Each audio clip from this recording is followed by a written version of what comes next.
যে নারী আজানের পর একটি দোয়া করবে ওই নারীর কপাল খুলে যাবে, আল্লাহ পাক রব্বুল আলামিন তার মনের আশাগুলো পূরণ করে নেবেন। মনে রাখবেন, আজানের সময়টা কিন্তু খুবই গুরুত্বপূর্ণ সময়। এই সময় কিন্তু আমরা অনেকেই দোয়া করি না, এই সময়টা হেলায় খেলায় নষ্ট করে দেই।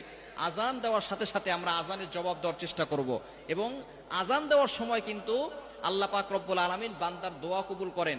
যখনই আজান দেওয়া হয় তখন আসমানের দরজাগুলো খুলে দেওয়া হয়, তখন বান্দার কথা সরাসরি আরশে আযিমে গিয়ে নক করে এবং আল্লাহ পাক রব্বুল আলামিন তার দোয়াগুলো কবুল করে নেন।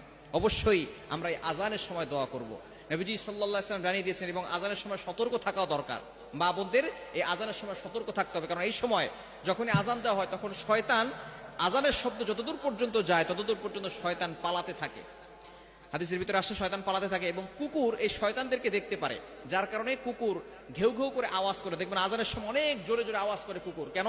তারা শয়তান দেখতে পায়, যার কারণে তারা এইভাবে আওয়াজ করে। এই সময়